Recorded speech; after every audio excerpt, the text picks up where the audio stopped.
সকল ব্যক্তিদের জন্য আপনার হাবিবের শাফায়াত নসিব করে দিন আল্লাহ। ইয়া करम तो अगर करे उसका महफिल क़यामत के दिन मुसीबत के वक्त हम लोगों को नज़र के वसीला बना दे। तक़ब्बल मिन्ना इन्नका अंतस समीउल अलीम व तुब अलैना या إنك أنت التواب الرحيم فتبارك الله أحسن المحسنين والحمد لله رب العالمين وجعل الآخر كلامنا عند الموت لا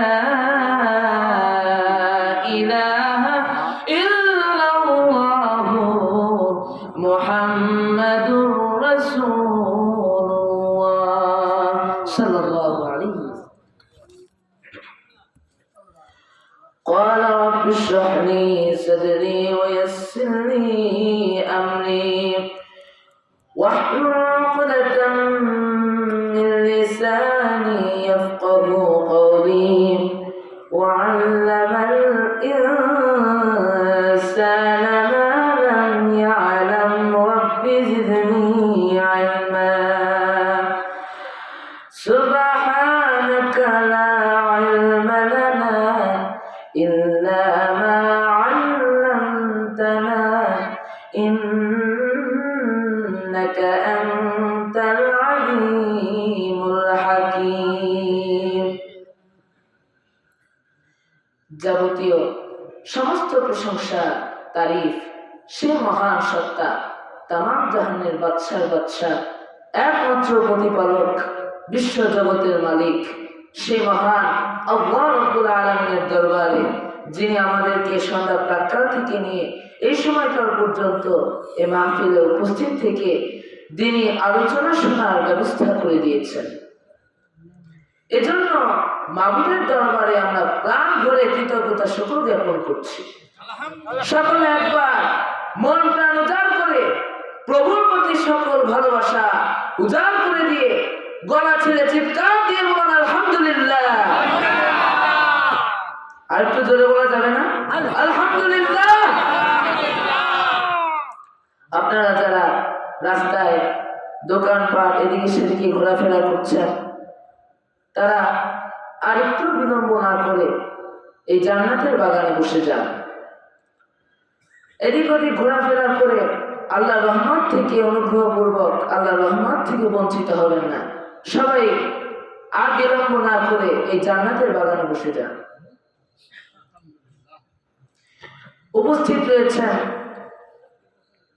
আমার শ্রদ্ধাভাজন বড় ভাই, এ মঞ্চে উপবিষ্ট আমার শ্রদ্ধাভাজন বড় ভাই হযরত মাওলানা সাকিব হাসান, আমার শ্রদ্ধাভাজন চাচাজিরা, আমার এই জলসা আমন্ত্রিত আমার উস্তাদ সমতুল্য হক্কানি হযরত উলামায়ে কেরাম, আমার সম্মুখে উপবিষ্ট কোরআন হাদিস থেকে আলোচনা শোনার জন্য চাতকের ন্যায় তাকিয়ে থাকা দিনদার ইমানদার আল্লাহর নেককার মুমিন মুসলমানগণ, দূর দূরান্ত থেকে আগত আশিকিন জাকিরিন, শ্রদ্ধাভাজন চুল পাকা দাড়ি পাকা বাবারা, বয়োজ্যেষ্ঠ যুবকেরা, সমবয়সী বন্ধুগণ, প্রাণপ্রিয় ভাইরা এবং পর্দার আড়ালে অবস্থানরত শ্রদ্ধাভাজন নিকটবর্তী মা ও বোনেরা, আপনাদের সকলকে আমার অন্তরের অন্তঃস্থল হতে প্রাণ ঢালা অভিনন্দন ও সালাম জানাচ্ছি। আসসালামু আলাইকুম ওয়া রাহমাতুল্লাহি ওয়া বারাকাতুহু। আপনারা আমাকে চেনেন? আমি কে? আমার দাদাজি হযরত শাহ সুফি মাওলানা মুহাম্মদ আব্দুস সত্তার রহমাতুল্লাহ আলাইহি গোয়ারেখার বিশ্বাস, আমি তার পিতা। দাদাজি রহমাতুল্লাহ আলাইহি যশোরে বিচরণ করেছেন, এখানে থেকেছেন, এখানে মাহফিল করেছেন, এখানে রাস্তা দিয়ে হেঁটেছেন। সেই লোভে আমি এখানে চলে এসেছি। দারাজি রহমতুল্লাহ আলাই যে পথ থেকে হাঁটতেন, সেই পথ থেকে হাঁটতে, দারাজি রহমতুল্লাহ আলাই যেখানে মাহফিল করতেন সেখানে অংশগ্রহণ করতে, অবস্থান করতে, দারাজি রহমতুল্লাহ আলাই যাদের সঙ্গে মিশতেন তাদের সংস্পর্শে থাকতে আমি মজা পাই। আসলে আমি কোনো বক্তা নই, আমি শিক্ষানবিশ, আমি পড়াশোনা করছি, আমি সবেমাত্র ৮ম শ্রেণীতে উত্তীর্ণ হয়েছি। আমি আপনাদের সম্মুখে কোরআন হাদিস থেকে যে কিছু আলোচনা করব সেরকম জ্ঞান আমার মধ্যে নেই এবং সে ধরনের জ্ঞান আমি অর্জন করতে পারিনি। দারাজি রহমতুল্লাহ আলাইহির যারা মুরিদ রয়েছেন, বিশেষ করে আবিদ চাচা, মতলেব চাচা আমাকে মাহফিলে বিশেষভাবে দাওয়াত করেছেন, বিধায় আমি এখানে উপস্থিত হয়েছি। আপনার এখানে যারা সাধারণ মানুষ রয়েছেন তাদের মধ্যে কোরআন হাদিস সম্পর্কে যে সবচাইতে কম জানেন তার থেকেও আমি কম জানি, বলতে গেলে আমি কিছুই জানি না। আপনারা যারা দারাজি রহমতুল্লাহ আলাইকে মহব্বত করেন, ভালোবাসেন, তারা আমার জন্য দোয়া করবেন, তাহলে আপনাদের উপর দারাজি রহমতুল্লাহ আলাইয়ের রুহানি দোয়া আসবে। আমার উপর যদি মহান আল্লাহ রাব্বুল আলামিনের রহমত এবং দারাজি রহমতুল্লাহ আলাইহির রুহানি দোয়া বর্ষিত হয়, তাহলে আমি আপনাদের সম্মুখে কোরআন হাদিস থেকে কিছু আলোচনা রাখবো, বয়ান করবো ইনশাআল্লাহ। আপনারা সবাই বলুন ইনশাআল্লাহ। আজ এই বরকতপূর্ণ মাহফিল থেকে শয়তান যেন আমাদেরকে কোরআন হাদিস থেকে যে আলোচনা করা হবে এবং আমরা শুনবো তা থেকে কাউকে মাহরুম করতে না পারে, সেজন্য সবাই আমার সঙ্গে পড়ুন। আউযু বিল্লাহি মিনাশ শাইতানির রাজীম। বিসমিল্লাহির রাহমানির রাহিম। কুল ইয়া ইবাদিয়াল্লাযীনা আসরাফু আলা আনফুসিহিম লা তাকনাতু মির রাহমাতিল্লাহ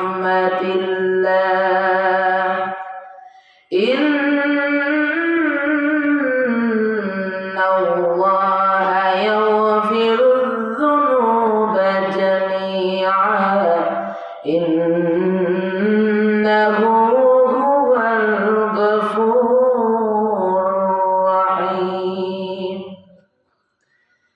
আল্লাহ রাব্বুল আলামিন বলেন, ও আমার বান্দারা, তোমরা যারা নিজেদের উপর সীমা লঙ্ঘন করেছো, আল্লাহ রাব্বুল আলামিনের রহমত থেকে তোমরা নিরাশ হও না। আল্লাহ রাব্বুল আলামিন তোমাদের সকল গুনাহ ক্ষমা করে দিবেন। নিশ্চয় তিনি মহা ক্ষমাশীল, অতিশয় দয়ালু। রব্বানা যালামনা আনফুসানা ওয়া ইন লাম তাগফির লানা ওয়া তারহামনা লানাকুনান্না মিনাল খাসিরিন। আল্লাহ রাব্বুল আলামিন, ও বান্দা, ফজর পড়ে কেঁদেছ, জোহর পড়ে কেঁদেছ, আসর পড়ে, মাগরিব পড়ে, এশা পড়ে কেঁদেছ। নামাজের মুসল্লায় বসে তোমরা কাঁদো আর বলো, আয় আল্লাহ, আমাদের গুনাহগুলো তুমি মাফ করে দাও। তারপর আমি যদি তোমাদের মাফ না করি, তারপর আমি তোমাদের ক্ষমা করি না। নিশিরাতে তোমার বিবি যখন ঘুমায় যায়, তোমার সন্তানেরা যখন ঘুমায় যায়, নিশিরাতে ঠান্ডা পানি দিয়ে অজু বানাইয়া যায়, নামাজে বসে নামাজ আদায় করে আবার ডাক দাও, আয় আল্লাহ রাব্বুল আলামিন, পৃথিবীর কোন মানুষ আমার গুনাহ সম্পর্কে জানে না, তুমি সব কিছু জানো। আমি এমন গুনাহ করেছি যা আমার বিবি জানে না, তুমি সব কিছু জানো। আয় আল্লাহ রাব্বুল আলামিন, তুমি আমাকে মাফ করে দাও। তারপরে যদি আমি তোমাদের মাফ না করি, তারপরেও যদি আমি তোমাদের ক্ষমা না করি, তোমরা আমার রহমত থেকে ফিরে যাও না।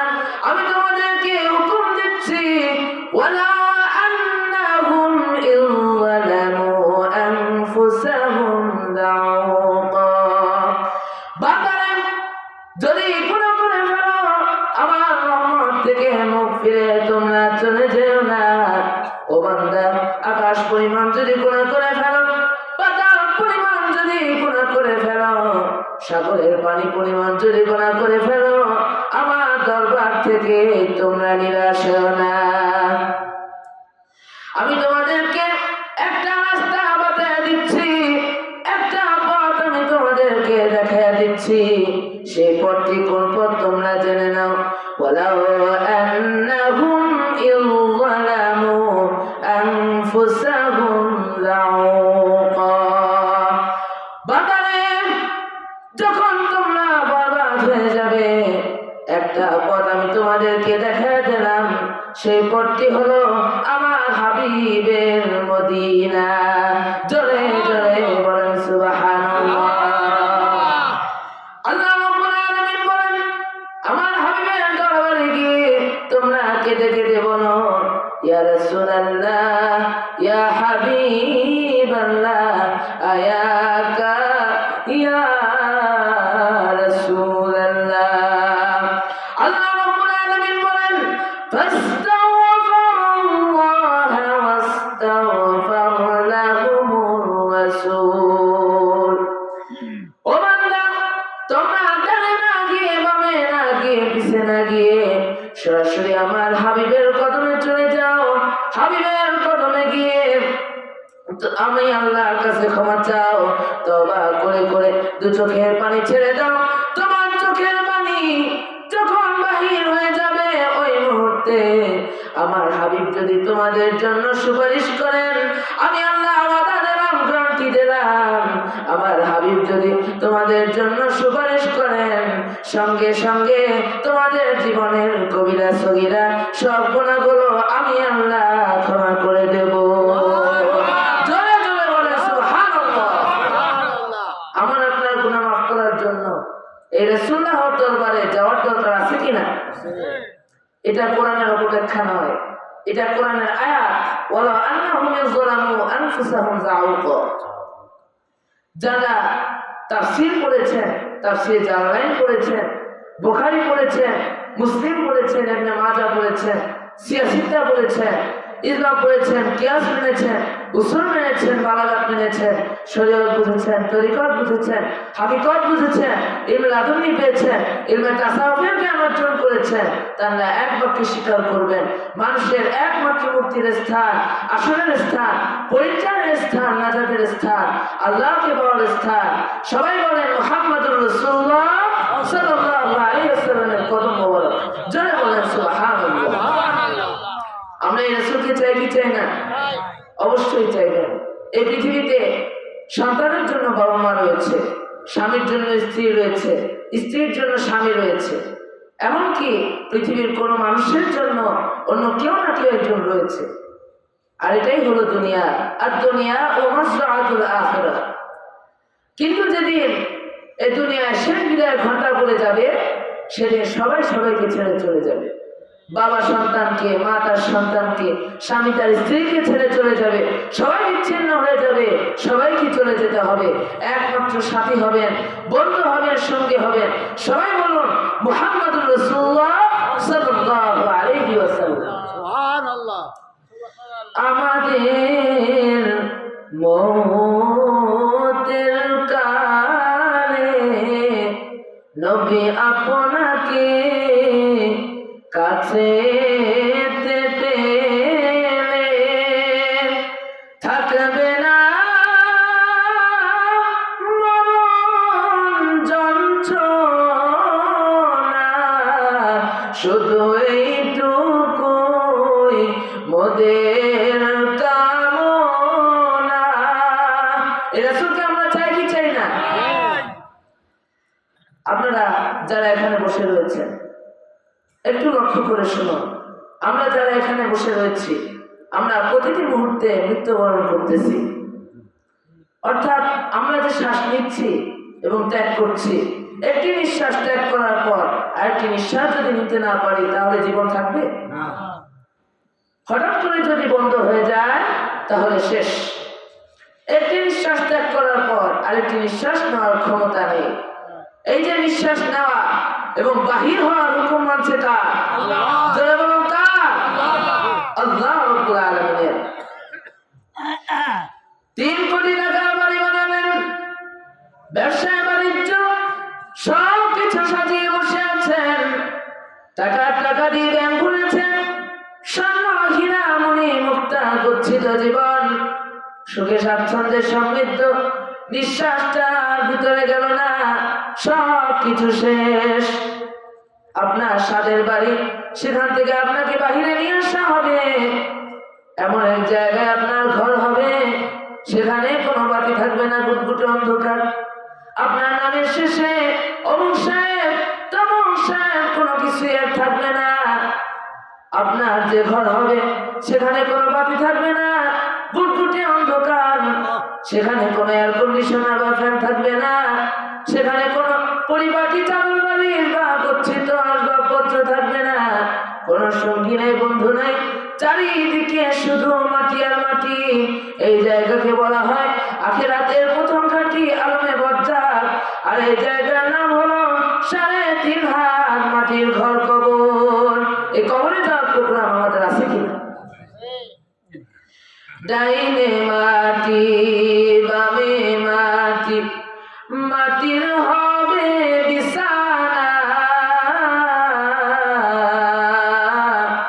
আসছো একা যাইবা একা, আসছো একা যাইবা একা, তোমার সঙ্গী কেহই হবে না। আল্লাহ রাব্বুল আলামিন বলেন, ওয়ালা তামুতুন্না ইল্লা ওয়া আনতুম মুসলিমুন। যতক্ষণ পর্যন্ত তোমরা মুসলমান না হও, ততক্ষণ পর্যন্ত তোমরা মৃত্যুবরণ করো না। এই যে মুসলমান, এটা একটা ডিগ্রি বা ডেফিনেশন। এটা কি? আপনি এলএলবি পাস করলে উকিল হবেন, এমবিবিএস পাস করলে আপনি ডাক্তার হবেন। এখন আপনি এমবিবিএস পাস করেছেন, এখন আপনি যদি কারো চিকিৎসা না করেন, কেউ কি আপনাকে ডাক্তার বলবে? আপনি এমবিবিএস পাস করেছেন, আপনি চিকিৎসা করছেন, এখন আপনার ছেলে যদি এমবিবিএস পাস না করে, কেউ কি তাকে ডাক্তার বলবে? সর্বোচ্চ বলতে পারে ডাক্তারের ছেলে। আপনি ইঞ্জিনিয়ারিং পাস করেছেন, আপনি ইঞ্জিনিয়ার। আপনি লন্ডনে কি ব্যারিস্টারি পাস করেছেন, আপনি ব্যারিস্টার। আপনি কৃষিকাজ করেন, আপনি কৃষক। এখন আপনার ছেলে যদি কৃষিকাজ না করে, কেউ কি তাকে কৃষক বলবে? বলবে না, সর্বোচ্চ বলবে কৃষকের ছেলে। তদ্রুপ মুসলমান, এটি একটি ডিগ্রি বা ডেফিনেশন। কোন ব্যক্তি যদি মুসলমান হয় আর তার সন্তান যদি মুসলমানের কাজগুলো না করে, কেউ তাকে মুসলমান বলতে পারবে না, সর্বোচ্চ বলবে মুসলমানের সন্তান। কেননা মুসলমান হতে গেলে কিছু কাজ করতে হয়। কাজগুলো কি? মুসলমান কাকে বলে? যারা 5 ওয়াক্ত নামাজ পড়ে। মুসলমান কাকে বলে? যারা রমজানে 30টা রোজা রাখে। মুসলমান কাকে বলে? যারা 30টা তারাবির নামাজ আদায় করে। মুসলমান ওই ব্যক্তি যে শবে বরাত মানে, শবে কদর, শবে বেরাত মানে। মুসলমান ওই ব্যক্তি যে মক্কায় গিয়ে হজ করে, মদিনায় গিয়ে রাসূলুল্লাহর জিয়ারত করে। মুসলমান ওই ব্যক্তি যে প্রতিদিন কোরআন তেলাওয়াত করে। মুসলমান কাকে বলে? যারা একজন মুসলমানের দুঃখে কষ্টে অন্য মুসলমান সাহায্যের জন্য ঝাঁপিয়ে পড়ে। মুসলমান কাকে বলে? যারা বাবা মার খেদমত করে, বাবা মার হক আদায় করে। মুসলমান কাকে বলে? যারা বড়দের শ্রদ্ধা করে, ছোটদের আদর করে, স্নেহ করে। মুসলমান কাকে বলে? যারা আল্লাহ এবং তার রাসূলের হুকুম পালন করে মানার মতো মানতে পেরেছে, তাদেরকে মুসলমান বলা হয়েছে। সবাই বলেন আল্লাহু আকবার। আমরা যতক্ষণ না আল্লাহর শ্রেষ্ঠ নবীকে চিনতে পারবো না, ততক্ষণ পর্যন্ত আমরা শ্রেষ্ঠত্ব লাভ করতে পারবো না। আমরা ততক্ষণ পর্যন্ত শ্রেষ্ঠ ওয়ালা বলতে পারবো না, যতক্ষণ না শ্রেষ্ঠ নবীর গোলামি করবো না। শ্রেষ্ঠ নবীর গোলামি নিয়ে অনেকের আবার চুলকানি আছে, বলে আমরা আল্লাহর গোলাম, রাসূলের কেন গোলামি করতে হবে? আপনারা কি সাহাবীদের মানেন? সাহাবীদের মানেন আপনারা? তাহলে আমি বলে দিচ্ছি। হযরতে হুসাইন রাদিয়াল্লাহু তাআলা আনহুর সঙ্গে আমিরুল মুমিনিনের ছেলে আব্দুল্লাহর সাথে বাকবিতণ্ডা হয়। বাকবিতণ্ডার এক পর্যায়ে, তর্ক বিতর্কের এক পর্যায়ে হুসাইন রাদিয়াল্লাহু তাআলা আনহু আব্দুল্লাহকে গোলামের বাচ্চা গোলাম বলে গালি দিলেন। আব্দুল্লাহ গিয়ে তার বাবাকে নালিশ করলো, বাবা তুমি অর্ধ পৃথিবীর খলিফা, আরে হোসেন তোমাকে আমাকে গোলামের বাচ্চা গোলাম বলে গালি দিয়েছে, তুমি এর বিচার করবে না? আমিরুল মুমিনিন বললেন, অবশ্যই করব। বিচারের তারিখ এবং সময় নির্ধারণ করা হলো। বিচার করা হবে শুক্রবার জুমাবার মসজিদে নববীতে। হোসেন রাদিয়াল্লাহু তাআলা আনহু যখন মসজিদে নববীতে জুমার নামাজ আদায়ের উদ্দেশ্যে যাচ্ছিলেন শুক্রবার দিন, সেদিন তখন প্রতিমধ্যে কয়েকজন সাহাবী বলতে লাগলেন, হোসেন আপনি আজ মসজিদে নববীতে যান না, আজ আমিরুল মুমিনিন আপনার বিচার করলেন। হোসেন রাদিয়াল্লাহু তাআলা আনহু বললেন, করুক বিচার, বিচার করুক, আমি অবশ্যই যাব। হোসেন রাদিয়াল্লাহু তাআলা আনহু মসজিদে নববীতে জুমার নামাজ আদায় করলেন। জুমাবাদ আমিরুল মুমিনিন বললেন, আপনারা বসুন বসুন, আজ এখানে একটা সালিশি আছে, এখানে কি হোসেন উপস্থিত আছেন? হোসেন রাদিয়াল্লাহু তাআলা আনহু বললেন, জি আমি আছি। আমিরুল মুমিনিন বললেন, আপনি কি আমার ছেলেকে গালি দিয়েছেন? হোসেন রাদিয়াল্লাহু তাআলা আনহু বললেন, জি গালি দিয়েছি। আমিরুল মুমিনিন বললেন, আপনি কি বলে গালি দিয়েছেন? হোসেন রাদিয়াল্লাহু তাআলা আনহু কিছুক্ষণ থেমে বললেন, আমি গোলামের বাচ্চা গোলাম বলে গালি দিয়েছি। আমিরুল মুমিনিন বললেন, আপনি কেন গালি দিয়েছেন?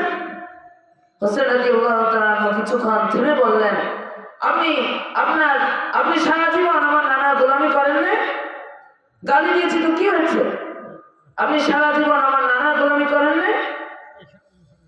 আমিরুল মুমিনিন বললেন, এটা আপনি লিখে দিতে পারবেন? আপনি যেটা বললেন এটা আপনি লিখে দিতে পারবেন?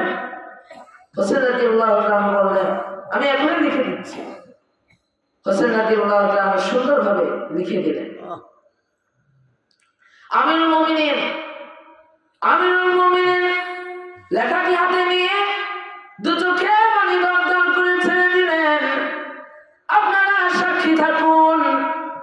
আমিরুল মুমিনিন বললেন, আপনারা সাক্ষী থাকুন, তামাম জাহানের নবী আখিরের নবী রাহমাতুল লিল আলামিনের নাতি আমাকে সার্টিফিকেট দিয়েছেন, আমি সারা জীবন আল্লাহর নবীর গোলামি করেছি।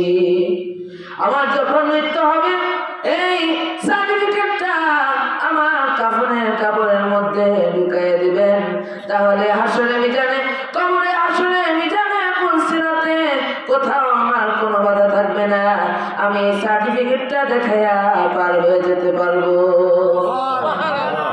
আল্লাহর এই শ্রেষ্ঠ নবীকে আমরা চাই কি চাই না? নবীজি এখন কোথায় রয়েছেন? রওজা মুবারকে মদিনা মুনাওয়ারায়। এই রওজা মুনাওয়ারার মাটি আরশে আজিমের চাইতে অনেক দাম। কি বলেন? সুবহানাল্লাহ বলেন। কেন?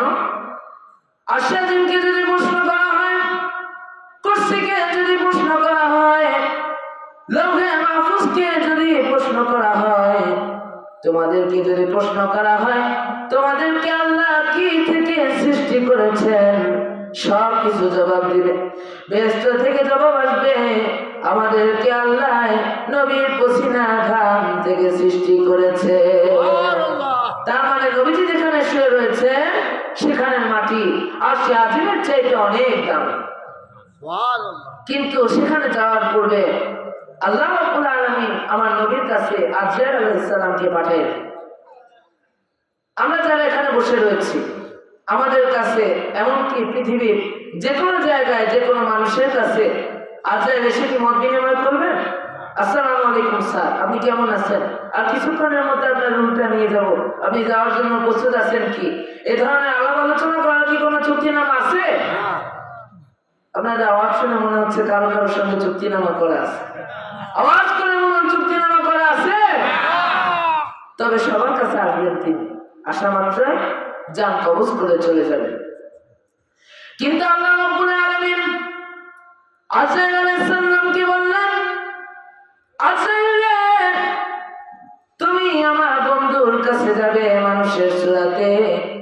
আপনারা বলুন আজরাইল মানুষ না ফেরেশতা? ফেরেশতা।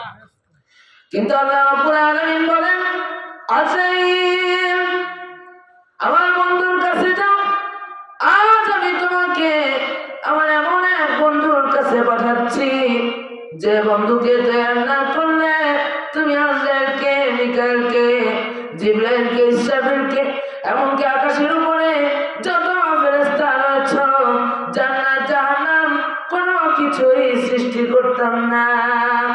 লাউলা কানা খালাকাতুল আফলাক মুহাম্মদ হারগিজ না করতাম, তা না করতাম জিবরাইল, জিবরাইল হারগিজ না করতাম, তা না করতাম রব্বুল জলিল। আজরাইল, তোমার জানা উচিত যে বন্ধুকে তৈরি না করলে তুমি আজরাইলকে, জিবরাইলকে, মিকাইলকে, এমনকি আকাশের উপরে যত ফেরেশতা রয়েছে, জান্নাত জাহান্নাম কোনো কিছুই তৈরি করতাম না, আসমান এবং জমিন কোনো কিছুই সৃষ্টি করতাম না, যে নবীকে না বানাইলে এমন এক নবীর কাছে পাঠাচ্ছি। আজরাইল, তুমি আমার নবীর কাছে আদরের সাথে চলে যাও। নবীর কাছে যাও মাত্রই বন্ধুকে তুমি সালাম দিবে এবং আমি আল্লাহর তরফ থেকে সালাম জানাবে। নবীজিকে সালাম দিচ্ছেন কে? নবীজিকে সালাম দিচ্ছেন কে? আল্লাহ রাব্বুল আলামিন। আল্লাহ যদি নবীজিকে সালাম দিতে পারেন, আমরা সালাম দিতে চাইবো কি?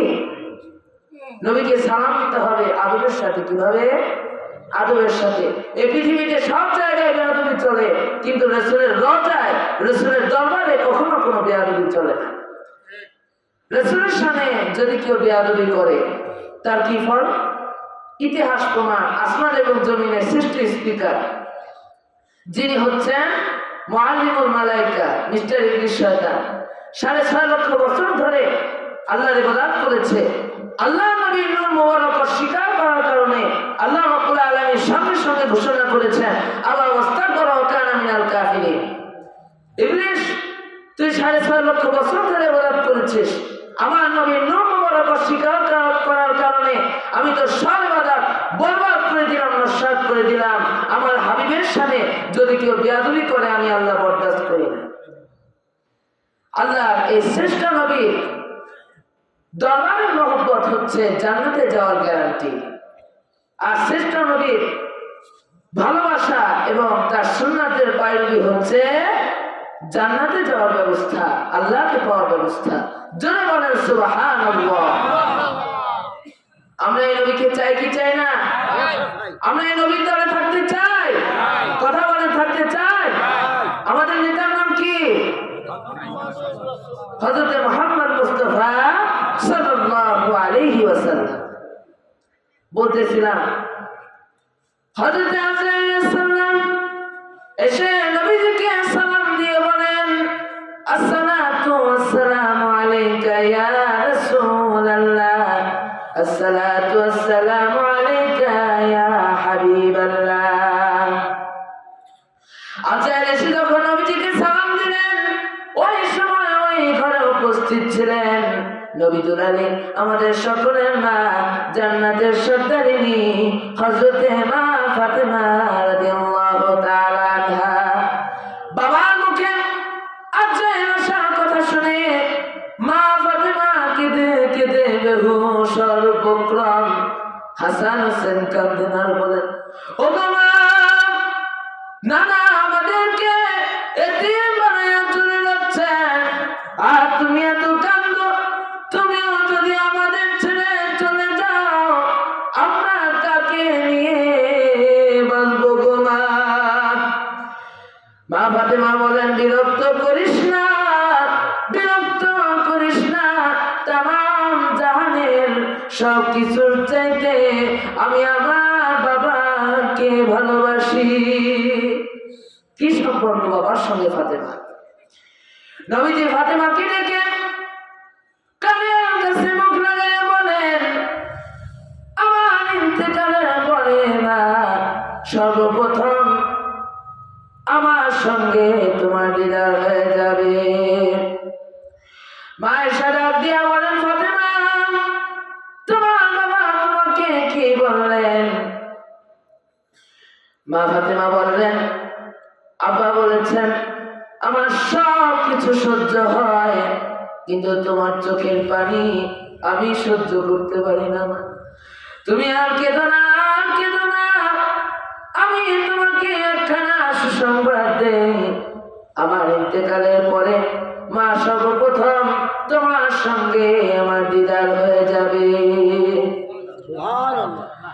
মা ফাতেমা বললেন, আম্মাজি এই কথা থেকে আমি বুঝতে পেরেছি বাবার ইন্তেকালের পরে আত্মীয় স্বজন সকলের আগে আমার মত হবে, আর আমার সম্মানিত পিতার সঙ্গে দিদার হয়ে যাবে। নবীজি বেহুশ অবস্থায় পড়েছে। জিবরাইল আমিন এসে বললেন, ইয়া রাসূলুল্লাহ, আসসালামু আলাইকা ইয়া রাসূলুল্লাহ, আসসালামু আলাইকা ইয়া হাবিবাল্লাহ, ইন্নাল্লাহা ইয়াকরাউকা আসসালাম। জিবরাইল আলাইহিস সালাম বললেন, ইয়া রাসূলুল্লাহ, আল্লাহ রাব্বুল আলামিন আপনাকে সালাম জানিয়েছেন আর জানতে চেয়েছেন আপনি কেমন আছেন, যদিও তিনি সবই জানেন। নবীজি বললেন, জিবরাইল আমি খুবই অসুস্থ, ইতি বলবে এমন অসুস্থ আমি কখনো হই নাই। জিবরাইল আলাইহিস সালাম বললেন, ইয়া রাসূলুল্লাহ, একজন নতুন ফেরেশতা আমি সঙ্গে করে নিয়ে এসেছি, যে ফেরেশতা কারো কাছে আসার জন্য অনুমতি চায় না, আজ আপনার কাছে আসার জন্য অনুমতি প্রার্থনা করছে। আর সে ফেরেশতার নাম হলো হযরতে মালাকুল মউত আলাইহিস সালাম। আজরাইল আলাইহিস সালাম বললেন, ইয়া রাসূলুল্লাহ, আল্লাহ রাব্বুল আলামিন বলে দিয়েছেন আমি যেন আপনার কাছে অনুমতি নেই জান কবজের জন্য। ইতিপূর্বে পৃথিবীর কোন ব্যক্তির জান কবজের জন্য অনুমতির প্রয়োজন হয় নাই, আর কোনদিন হবেও না। নবীজি বললেন, আজরাইল রে, আমি যদি অনুমতি না দেই তাহলে কি হবে? আজরাইল আলাইহিস সালাম বললেন, তাহলে আমাকে ফিরে যাওয়ার নির্দেশ করা হয়েছে। অতঃপর জিবরাইল আলাইহিস সালাম বললেন, ইয়া রাসূলুল্লাহ, অথচ আল্লাহ রাব্বুল আলামিন আপনার জন্য ইন্তজার করতেছেন, আপনার দিদারের অপেক্ষায় আছেন। নবীজি বললেন, আজরাইল রে, তোমার ডিউটি তুমি পালন করো, দান কবর শুরু করে দিতে পারো। আজ নবীজি বিদায় হয়ে যাবেন। ধীরে ধীরে জানা খুলিলেন নবী, শরীরে শক্তি নাই, মধুর বচনে বলিলেন তাহারে এই রূপী করণ চাই। আল্লাহ আল্লাহ বলিতে বলিতে জীবন শেষ হয়ে যায়,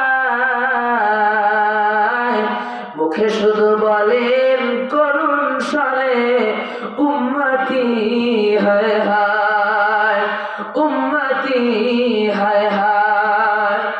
শেষ মুহূর্তে নবীজির জবান থেকে বের হতে লাগলো, সালাত সালাত আসসালাতু বারাকাতা ঈমানুকুম। শেষ মুহূর্তে নবীজির জবান থেকে বের হতে লাগলো, ও আমার উম্মতেরা, খবরদার খবরদার নামাজ ছেড়ে দিও না।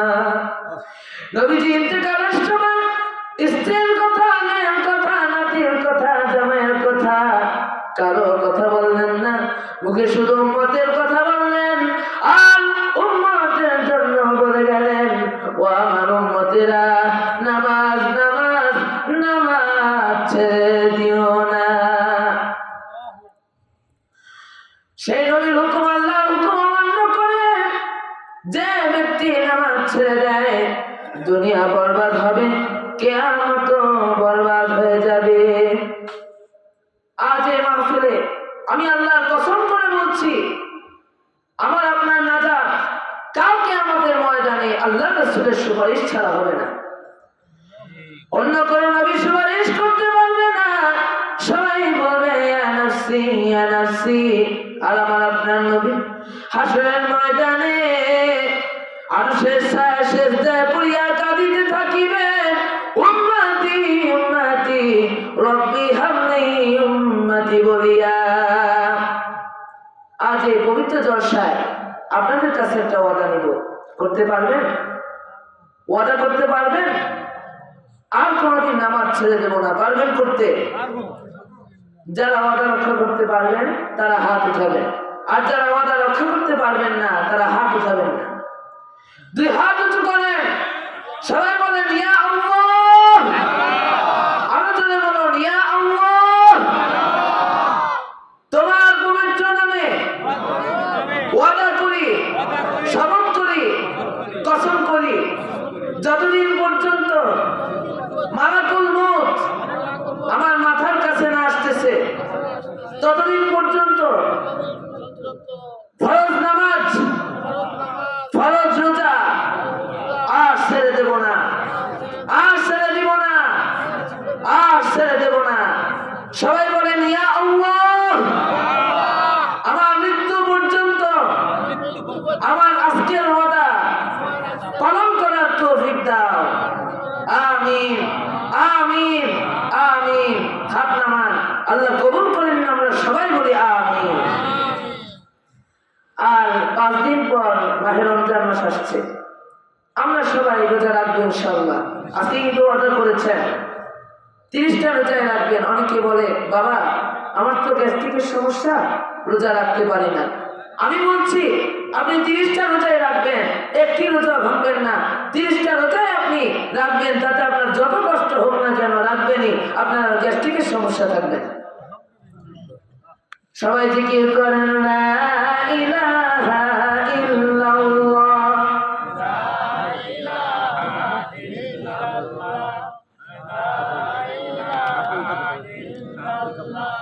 লা ইলাহা ইল্লাল্লাহ, লা ইলাহা ইল্লাল্লাহ, লা ইলাহা ইল্লাল্লাহ, লা ইলাহা ইল্লাল্লাহ।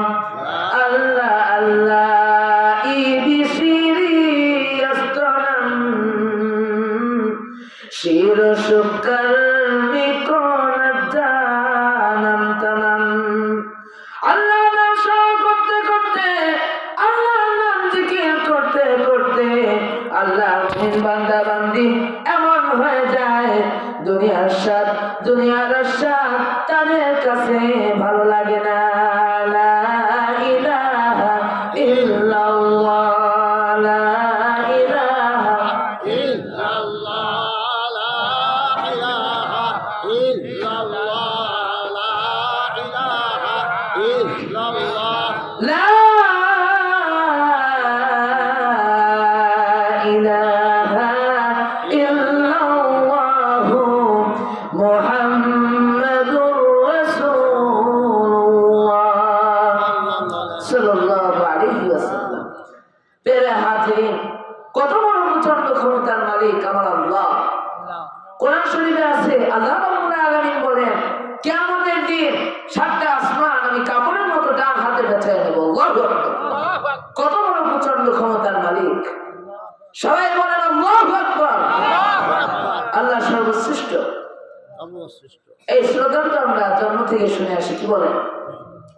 আমরা যখন মায়ের পেট থেকে পৃথিবীতে এসেছিলাম আমাদেরকে কি শোনানো হয়েছিল? আজানের প্রথম শব্দ কি? ইকামতের প্রথম শব্দ কি? জীবনের শেষ নামাজ কোনটা? জানাজার নামাজের প্রথম শব্দ কি? এর শেষ শব্দ কি? অর্থাৎ আমার জীবনের শুরু থেকে মৃত্যু পর্যন্ত আমাকে ঘোষণা করতে হবে আল্লাহু আকবার। সবাই শরীরের সকল শক্তি বুকে পুঞ্জীভূত করে গলা ছেড়ে চিৎকার দিয়ে বলুন আল্লাহু আকবার। আল্লাহ সর্বশ্রেষ্ঠ। আলহামদুলিল্লাহ, আল্লাহ সর্বশ্রেষ্ঠ এবং আমরা তার গোলাম। মনে রাখবেন আমরা আল্লাহর গোলাম শুধুমাত্র এবং জনাবে রাসূলুল্লাহ সাল্লাল্লাহু আলাইহি ওয়াসাল্লামের উম্মত। আমরা যে গোলাম এটা প্রমাণ দিতে হবে নামাজের মধ্য দিয়ে। কিভাবে? নামাজের মধ্য দিয়ে। কিসের মধ্য দিয়ে? নামাজের মধ্য দিয়ে। প্রতিটি মানুষের মধ্যে কিছুটা অহংকার থাকতে পারে, আল্লাহ রাব্বুল আলামিন মাফ করুন, আমরা সবাই বলি আমিন। কারোর মধ্যে এক জানা পরিমাণ অহংকার যদি থাকে, আল্লাহ রাব্বুল আলামিন বলেন আল কিবরিয়া উরিদন, অহংকার আমার চাদর। সুবহানাল্লাহ। যে ব্যক্তি মানুষে অহংকার করে সে যেন আমার চাদর নিয়ে টানাটানি করে। নাউজুবিল্লাহ। আল্লাহ অহংকার থেকে আমাদেরকে রক্ষা করুন, আমরা সবাই বলি আমিন। তুমি ডক্টর ডিগ্রি পেয়েছ, তুমি অনর্গল ইংরেজিতে কথা বলতে পারো, তোমার মাহফিলে লক্ষ লক্ষ মানুষ আসে তোমার বয়ান শুনতে, তোমার কথা শুনতে। লন্ডনে, হংকং এ, আমেরিকায় মুচি ঝাড়ুদারেরা ইংরেজিতে কথা বলে। আরব বিশ্বের রাস্তায় ক্লিনিং কাজে নিয়োজিত শ্রমিকরাও আরবিতে কথা বলতে পারে। কেন আপনারা দেখেন না আমাদের বাংলাদেশে যারা সৌদি আরব, আবুধাবি, দুবাই, কাতার এসব দেশে যখন কাজের উদ্দেশ্যে যায়, যখন তারা বাংলাদেশে আসে তখন বন্ধু বান্ধবদের সঙ্গে দেখা এটা বলে না, ইয়া হাবিবি কাইফা হালুকা, কি বলে না? দেখেন না আপনারা? অতএব বংশের অহংকার, শিক্ষার অহংকার, কোন অহংকারই তোমার শোভা পায় না। অহংকার কেবলমাত্র কে করতে পারেন? কে করতে পারেন? আল্লাহ রাব্বুল আলামিন। আমরা যে গোলাম এটা প্রমাণ দিতে হবে নামাজের মধ্য দিয়ে। এই যে নামাজ, এটা হচ্ছে সালাত। সালাত শব্দের অর্থ নৈকট্য, নিকটবর্তী হওয়া। সালাত শব্দের অর্থ মুতাওয়াজ্জা হওয়া। ইব্রাহিম আলাইহিস সালাম বলেছিলেন, ইন্নী ওয়াজ্জাহতু ওয়াজহিয়া লিল্লাযী ফাতারাস সামাওয়াতি ওয়াল আরদি হানিফা ওয়া মা আনা মিনাল মুশরিকিন। ইন্নী ওয়াজ্জাহতু ওয়াজহিয়া লিল্লাযী, চতুর্দিক দিয়ে মুখ ঘুরাই দিলাম সে আল্লাহর দিকে, যিনি দয়াময়, যিনি আসমান এবং জমিনের একমাত্র মালিক, একচ্ছত্র অধিপতি। দাঁড়ায় গেলাম কেবলামুখী হইয়া, দুই হাত কান পর্যন্ত উঠাইয়া নাভির নিচে বাঁধলাম। দাঁড়ায় গেলাম আসামির মতো, আমি আসামির মতো দাঁড়ায় গেলাম। কার দরবারে দাঁড়ালাম? জয় বলুন, কার দরবারে দাঁড়ালাম? আল্লাহ রাব্বুল আলামিনের দরবারে দাঁড়ালাম। আমরা যখন মসজিদে কাতারবন্দি হয়ে দাঁড়াই তখন এক আল্লাহর গোলাম হয়ে দাঁড়াই। সে হোক দিন মজুর, রিক্সাওয়ালা, মুচি, সে মুচি হোক, সামনের কাতারে দাঁড়ালে তার পেছনে বড় বড় সম্রাট, রাজা, বাদশাহ, মন্ত্রী, এমপি, চেয়ারম্যান, অন্তর্বর্তীকালীন সরকারের উপদেষ্টা, সে যেই হোক না কেন রুকুতে এবং সিজদায় চলে যান।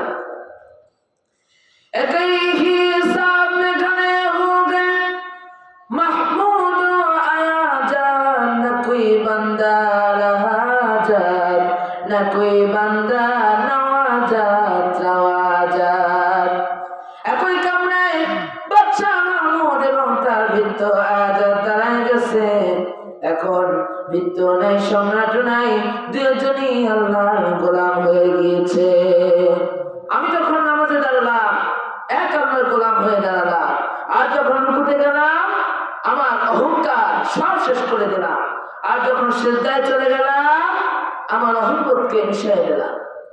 আমাদের এই যে কপাল, এই কপাল হলো সৌভাগ্যের প্রতীক, আর এই নাক হলো মর্যাদার প্রতীক। আমরা শুনেছি অনেকে বলে, ভাই আমার তো নাক কাটা গেল। বর্ণনা করতে গিয়ে বলে আমার বউ আমি এই কাজটা করছে, নাক কাটা গেল। আসলে কি নাক কাটা গেছে নাকি? তাহলে এই কথা কেন বলো? বরং মর্যাদাটা খাটো হয়েছে। আমার অনেকে বলে, ভাই আমার তো কপাল পড়েছে। আসলে কি আগুন লাগছিল নাকি? না, বরং তার ভাগ্যটা খারাপ হয়েছে।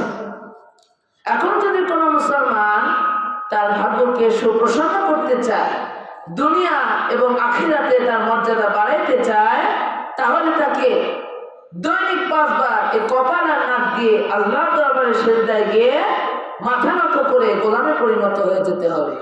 তাহলে আল্লাহ রাব্বুল আলামিন ভাগ্য ভালো বানাবেন এবং মর্যাদাও দিয়ে দিবেন। আল্লাহ নবী হযরত মুসা আলাইহিস সালাম এই পৃথিবীতে এলেন এবং যেদিন নবুয়তি লাভ করলেন সেদিনে আল্লাহ রাব্বুল আলামিন তার উপর নামাজ ফরজ করে দিলেন। সূরা তাহার মধ্যে আল্লাহ রাব্বুল আলামিন বলেন, ইন্নানি আনা আল্লাহ লা ইলাহা ইল্লা আনা ফা'বুদুনি ওয়া আকিমিস সালাতা লিযিকরি। ইন্নানি আনা আল্লাহ, নিশ্চয় আমি আল্লাহ, আমি ছাড়া কোনো ইলাহ নাই। ফা'বুদুনি, অতএব আমার ইবাদত করো, আমার দাসত্ব করো। ওয়া আকিমিস সালাতা লিযিকরি, এবং আমার শরণার্থে নামাজ আদায় করো। এই নামাজ আল্লাহ শিখাচ্ছেন, কে বলতেছেন? আল্লাহ রাব্বুল আলামিন বলেন, কুল ইন্না সালাতি ওয়া নুসুকি ওয়া মাহইয়ায়া ওয়া মামাতি লিল্লাহি রাব্বিল আলামিন। আল্লাহ রাব্বুল আলামিন বলেন, বলুন নিশ্চয় আমার নামাজ, আমার কুরবানি, আমার হায়াত, আমার মৌত সবকিছু মহান আল্লাহ রাব্বুল আলামিনের জন্য নিবেদিত। যে ব্যক্তি নামাজ পড়ে না তার মুসলমান দাবি করার কোনো হক নাই, কোনো অধিকার নাই। হাদিস শুনুন, রাসূল সাল্লাল্লাহু আলাইহি ওয়াসাল্লাম বলেন, যে ব্যক্তি নামাজ পড়ে না তার মুসলমান দাবি করার কোনো হক নাই, তার উপর আল্লাহর কোনো দায়িত্ব নাই। আর যে ব্যক্তি ইচ্ছাকৃত নামাজ ছেড়ে দেয় তার উপর আল্লাহ এবং তার রাসূলের সব সম্পর্ক ছিন্ন হয়ে যায়। আল্লাহর সঙ্গে যদি সম্পর্ক না থাকে এই পৃথিবীতে কতদিন বাঁচবেন? কোন সাহসে নামাজ আদায় করো না? এই পৃথিবীতে কত মানুষ আসলো, কত বড় বড় বীর যোদ্ধা, রাজা বাদশাহ, কেউ টিকে থাকতে পারে নাই। আল্লাহকে ভয় করো, আল্লাহকে ভয় করো। নামাজ নামাজ, মান তারাকা সালাতা মুতাআম্মিদান ফাকাদ কাফার। যে ব্যক্তি ইচ্ছা করে নামাজ ছেড়ে দেয় সে কাফের হয়ে যায়। কি হয়ে যায়? আজ এই মাহফিলে আমি তরুণ ভাইদের উদ্দেশ্য করে বলছি, তরুণ ভাইরা তোমরা চলে এসো ইসলামের ছায়া তলে। যারা তোমাদেরকে খারাপভাবে ব্যবহার করে, লাঠিয়াল বাহিনী হিসেবে ব্যবহার করে, তাদের মুখে জামা বসে দিয়ে বেরিয়ে এসো। আল্লাহর হাবিব তোমার আমার প্রাণের নবীর কাতারে শামিল হয়ে যাও। যে পথে যাচ্ছ জাহান্নামের পথ, চলো আমরা জান্নাতের দিকে ধাবিত হই। আমরা কখনো নামাজ ছেড়ে দেব না, কেননা যার কাছে নামাজ নাই তার দিন নাই, ঈমান নাই, চরিত্র নাই, কিছুই নাই। আমরা শুনেছি নামাজ পড়ে না, অথচ বলে আমি নামাজ না পড়লে কি হবে, আমার ঈমান ঠিক আছে। আসলে কি ওর ঈমান আছে? ঈমান আছে? কোন লোক ইসলাম গ্রহণের সঙ্গে সঙ্গে তার প্রথম কাজ, প্রথম দায়িত্ব নামাজ আদায় করা। আপনি চিন্তা দেবেন না আপনি মুসলমান না, আপনি কত টাকার মালিক হয়েছেন, নামাজ আপনার ভালো লাগে না, গান মদ জুয়া জেনার মধ্যে ডুবে রয়েছেন, নামাজ আদায় করেন না। আপনি চিন্তা দিবেন না আপনি মুসলমান না। সিগারেটে টান দিয়ে প্রথমে ছোটটা, তারপর লম্বাটা, তারপর সুখ করে সুখ টান দিয়ে উপরের দিকে সারে, গোটা গোটা মারে আর তাকায় দেখি। আপনারা গ্রাম অঞ্চলে লক্ষ্য করে দেখবেন, এক হাতে যখন বাথরুমে যায় এক হাতে থাকে বদনি আর এক হাতে থাকে সিগারেট। বাথরুমের সামনে যে সিগারেটের মাথায় আগুন ধরায় তোমার মুখে দিয়ে বাথরুমে ঢোকে। এখন সিগারেটটা কি পায়খানার সাথে মিলিয়ে খায় না কি করে তা ও আর আল্লাহ মাবুদ জানে। বেরোলে জিজ্ঞাসা করলে বলে, বেরোলে যদি প্রশ্ন করা হয় তাহলে বলে সিগারেট না খেলে টয়লেট ক্লিয়ার হয় না। মানে ভিটামিন সি লক্ষ্মী বিলাস আর পায়খানার দুর্গন্ধ এটা মিলায় না খাইলে তার টয়লেট ক্লিয়ার হয় না। আরে আল্লাহ রাব্বুল আলামিন আমাদেরকে 24টা ঘন্টা সময় দিলেন, তার মধ্যে 5 ওয়াক্ত নামাজ পড়তে 1.5 ঘন্টার বেশি সময় লাগে না। মসজিদের মুয়াজ্জিন বলেন, হাইয়া আলাস সালাহ,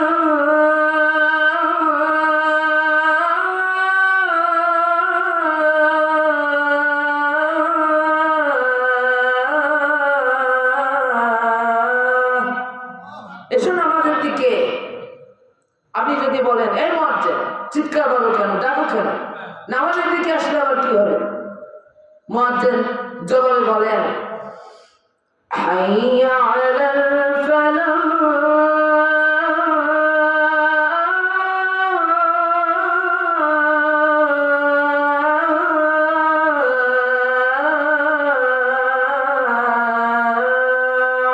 আল্লাহু আকবার। এসো কল্যাণের দিকে। নামাজ পড়লে তোমার কল্যাণ হবে, কপাল ভাগ্য খুলে যাবে। আল্লাহ কিসের দাদা? অন্যান্য নবীগণ তাদের ইন্তেকালের পূর্বে উম্মতের কাছে নামাজের কথা বলে গিয়েছেন। আল্লাহ রাব্বুল আলামিন রোজা, হজ, যাকাত এসব ইবাদত দিয়েছেন এই দুনিয়ায় বসে। আর নামাজ আল্লাহ রাব্বুল আলামিন তার হাবিবকে ডেকে নিয়ে উপহার দিলেন। এই নামাজের কত গুরুত্ব বলে, নামাজের গুরুত্ব বেশি। আশে আজিমে আল্লাহ রাব্বুল আলামিন নামাজ দিলেন কয়েকত? জোরে বলুন কয়েকত? 50 ওয়াক্ত। প্রতিমধ্যে মুসা আলাইহিস সালামের সঙ্গে দেখা হয়ে যায়। মুসা আলাইহিস সালাম বললেন, আপনার উম্মতেরা খুবই দুর্বল, তারা পারবে না 50 ওয়াক্ত নামাজ পড়তে, আপনি কি কমিয়ে নিয়ে আসেন। নবীজি আল্লাহর কাছে গেলেন, আল্লাহ 10 ওয়াক্ত কমায় দিলেন। আবার গেলেন মুসা আলাইহিস সালামের কথা মতো। নবীজি গিয়ে আল্লাহকে বললেন, আল্লাহ আমার উম্মতেরা খুবই দুর্বল, তারা পারবে না। আল্লাহ আরো 10 ওয়াক্ত কমায় দিলেন। এভাবে কমাতে কমাতে যখন 5 ওয়াক্ত করে দিলেন, তখনও মুসা আলাইহিস সালাম বললেন, আপনি আবার যান। নবীজি বললেন, না আমি আর যেতে পারবো না, আল্লাহ আমাকে দিতে চান, আপনি খালি কমান। আমি আল্লাহকে গিয়ে আবারও কেমনে বলি আল্লাহ আরো কমান। নবীজির মনোভাব আল্লাহ রাব্বুল আলামিন বুঝতে পারলেন। আল্লাহ ডাক দিয়া বলেন, ও আমার হাবিব, আমি তো 50 ওয়াক্ত দিয়েছিলাম, আপনার কনসিশনের কারণে 5 ওয়াক্ত দিলাম, কিন্তু আমি তো 50 ওয়াক্তের কথা বলেছিলাম। আর যে মুমিন বান্দা 5 ওয়াক্ত নামাজ সঠিকভাবে আদায় করবে, আমি তাকে 50 ওয়াক্তের সওয়াব দিয়ে দেব। তার মানে যে ব্যক্তি 5 ওয়াক্ত নামাজ সঠিকভাবে আদায় করলো, সে কয়েকটা সংগ্রহ করলো 50 ওয়াক্ত। আর যে ব্যক্তি 5 ওয়াক্ত নামাজ আদায় করলো না, সে কি করলো? 50 ওয়াক্ত লস করলো। পেয়ারা হাজির, আপনাদের কষ্ট হচ্ছে না তো? আপনাদের কষ্ট হলে বলবেন, আমি শেষ করে দেব। পেয়ারা হাজির, শয়তান আল্লাহর হুকুম লঙ্ঘন করেছিল কয়টা? একটা হুকুম লঙ্ঘন করেছিল শয়তান, নাম ছিল আজাদিল, হয়ে গেল শয়তান। একটা হুকুম লঙ্ঘন করে আজাদিল থেকে শয়তান হলো। আর দৈনিক 5 ওয়াক্ত নামাজে কয়টা ফরজ হুকুম রয়েছে? 17টা ফরজ হুকুম লঙ্ঘন করলে শয়তান তাকে দূর থেকে ছেলে মেরে বলে, তুমি আমার বাপ না, তুমি আমার দাদা। একটা হুকুম লঙ্ঘন করে আমি হচ্ছি শয়তান। আর দৈনিক 17টা হুকুম লঙ্ঘন করো আল্লাহ, তোমার উপর তো আল্লাহর গজব পড়বে। এসব বেনামাজি থেকে শয়তান নির্দিষ্ট দূরত্বে থাকে, কেননা কখনো তার উপর আল্লাহর গজব পড়লে শয়তানও যেন বাঁচতে পারবে না। শয়তানের চাইতে নিকৃষ্ট যে মুসলমান নামাজ পড়ে। আল্লাহ রাব্বুল আলামিন বলেন,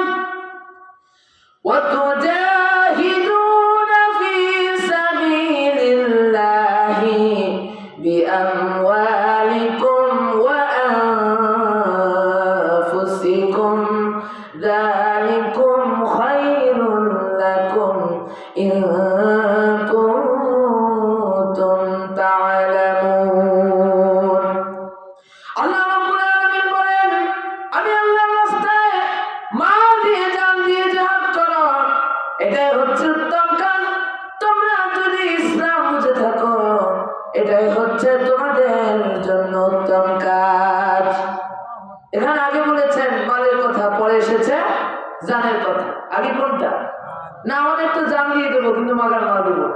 আমাদের অবস্থা এমন হয়েছে, ইসলাম বিদায় হয়ে গেলে আমরা শুধু চোখের পানি ফেলে ফেলে দুঃখ করব, কিন্তু কোনো পয়সা খরচ করব না।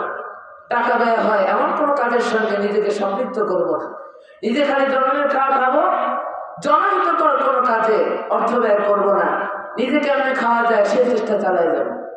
আমাদের অবস্থা এমন হয়েছে। রাসূল সাল্লাল্লাহু আলাইহি ওয়াসাল্লামের দুঃখের ঘটনাগুলো শুনে চোখের পানি ফেলে ফেলে খালি কাঁদবো, কিন্তু এই ঘটনাগুলো কেন ঘটেছে সেদিকে কোনো পদক্ষেপ নিব না, বুঝেও সে অনুযায়ী চলার চেষ্টা করবো না। আমাদের অবস্থা এমন হয়েছে। কি আপনাদের কষ্ট হচ্ছে নাকি? প্রিয় হাজিরিন, আমাদের অবস্থা হয়েছে কুফাবাসীদের মতো। কুফাবাসীরা হোসেন রাদিয়াল্লাহু তাআলা আনহুকে ভালোবাসতো। তারা হোসেন রাদিয়াল্লাহু তাআলা আনহুকে দাওয়াত করেছিল। ইমাম হোসেনের জন্য তারা চোখের পানিও ছেড়েছিল। আর অর্থ অস্ত্রশস্ত্র তা ছিল এজিদের জন্য। আমাদের অবস্থা এমন হয়েছে। প্যারা হাজির, এরকম মানসিকতা দূর করে আমাদেরকে জান দিতে হবে, মাল দিতে হবে, সবকিছু উৎসর্গ করে আল্লাহর দ্বীনকে প্রতিষ্ঠার জন্য এগিয়ে আসতে হবে।